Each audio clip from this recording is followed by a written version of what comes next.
কি হলো, জিভে জল এলো তো? আসবেই তো, ইলিশ মাছ বলে কথা। তাছাড়া বাঙালিরা মাছে ভাতে তুষ্ট। একটু স্কিপ করবেন না, পুরোটা দেখবেন। নমস্কার, সবাইকে শিখা রান্নাঘরে অনেক অনেক স্বাগত। আজ একটি নতুন রেসিপি নিয়ে হাজির হলাম। আশা করি সকলের ভালো লাগবে। প্রথমে আমি মাছগুলো নিলাম। তার মধ্যে নুন, হলুদ, কাঁচা লঙ্কা বাটা, জিরে বাটা, সর্ষে বাটা, পরিমাণ মতন তেল দিলাম। তারপরে টমেটো কুচি, পরিমাণ মতন লঙ্কা চিড়ে দেওয়া হলো। এবার এটাকে আমি ভালো করে মাখাবো, যাতে প্রত্যেকটা মাছের গায়ে মশলা বসে। এবার এটাকে আমি রেখে দেবো। দেখুন, ভালো করে মাখা হয়ে গেছে। এটাকে আমি 20 মিনিট রেখে দেবো। আমি আবার 20 মিনিট পরে ফিরে আসলাম। এবার দেখুন, কড়াই বসালাম, কড়াইতে তেল দিলাম পরিমাণ মতন। তেলটাকে ভালো করে গরম হতে দেবেন, যাতে মাছটা লেগে না যায়। এবার আমি একটু তেলটাকে নাড়িয়ে দেবো। নাড়ানোর পরে এবার আমি একে একে মাছগুলো সাজিয়ে দেবো, যেন মাছগুলো ভেঙে না যায়। প্রত্যেকটা মাছ এবার সাজিয়ে দেওয়া হলো। এবার আমি পুরো মশলাটা দিয়ে দেবো। মশলাটা দেওয়া হয়ে গেলে গ্যাসটাকে একটু বাড়িয়ে দেবো। দেওয়ার পরে এবার মাছটাকে আমি উল্টে দেবো। উল্টে দেওয়ার পরে এবার আবার আরেকবার উল্টে দেবো।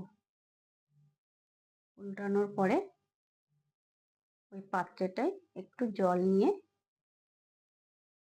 ওই জলটাকে দেওয়া হলো, যাতে মাছটা একটু ভালো সেদ্ধ হয়। দেখুন, এবার মাছটা ফুটে উঠলো। এবার একটু আবার উল্টে পাল্টে দেব, যাতে মাছটা না ভেঙে যায়। দেখুন, মাছটা হয়ে গেছে। এবার আমি নামানোর আগে একটু কাঁচা সর্ষের তেল দিয়ে দিলাম, দিয়ে একটু নাড়িয়ে দেবো। নাড়ানোর পরে দেখুন, মাছটা আমার হয়ে গেছে। এবার মাছটাকে আমি একে একে পাত্রে তুলে নেব। পাত্রে তুলে নিলাম। দেখুন, একটাও মাছ কিন্তু ভাঙেনি।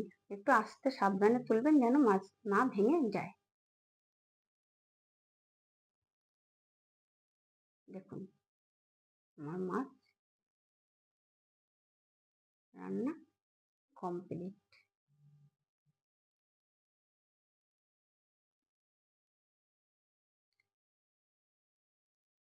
এবার দেখুন, পুরো উপরে ঝোলটা দিয়ে দিয়েছি, পুরো কমপ্লিট। এবার আমি আপনাদের একটু মাছ ভেঙে দেখাবো। দেখুন, দেখুন মাছটা একদম তুলতুলে হয়ে গেছে। যদি ভালো লাগে লাইক, কমেন্ট, শেয়ার করবেন।